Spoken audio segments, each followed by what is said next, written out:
Hello everyone. අද අපි හදන්න යන්නේ ටී ටයිම් එකට බටර් කේක් එකක්.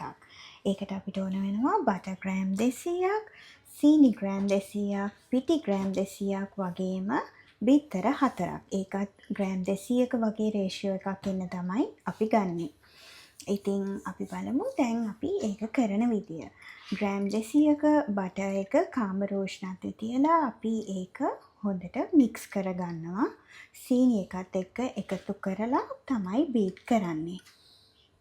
මේක අපි චුට්ටක් විනාඩි 2ක් 3ක් වගේ කාලයක් හොඳට ක්‍රීම් වෙන්න බීට් කරගත්තට පස්සේ අපි බිත්තර 4 බිත්තර 1 ගානේ හිමින් මේකට මික්ස් කරගන්න ඕනේ. බිත්තර එකත් ගොඩක් දුරට කූල් යවලා අපි රූම් ටෙම්පරේචර් එකේ තියෙනකොට තමයි බැටර් එකට මික්ස් කරගන්නේ. සාමාන්‍යයෙන් එකින් එක තමයි මික්ස් කරගන්න ඕන. මොකද හතරම එකට දැම්මොත් ඒක අපිට අවශ්‍ය ප්‍රමාණයට බීට් වෙන්නේ නැහැ. ඒ වගේම අපි වැනිලා එසන්ස් එකෙන් 1 ටීස්පූන් එකක වගේ ප්‍රමාණයක් දාගන්න ඕන ඒකට. ඒකත් හොඳට ඒකට මික්ස් කරගන්න පුළුවන්. ඒ වගේම අපි සමහර අය නම් ඒකට පවුඩර්ඩ් එක දානවා. මම යූෂුවලි ලික්විඩ් එක මික්ස් කරගන්නේ. ඒ වගේම ෆ්‍රෙෂ් මිල්ක් ටිකක් අපි ඒකට එකතු කරගන්න පුළුවන්. මේක ඔප්ෂනල්, අනිවාර්යෙන් දාන්න ඕනේ නැහැ.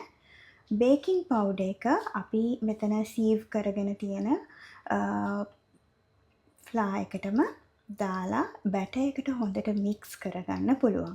මම නම් ස්පැචුලා එකෙන් මුලින් මේ දෙක හොඳට මික්ස් කරගෙන තමයි පස්සේ බීට් කරන්නේ. මොකද එහෙම නැත්තම් ඒක පාන් පිටියක ඔක්කොම මුළු ඇඟ පුරා යන්න බලනවා.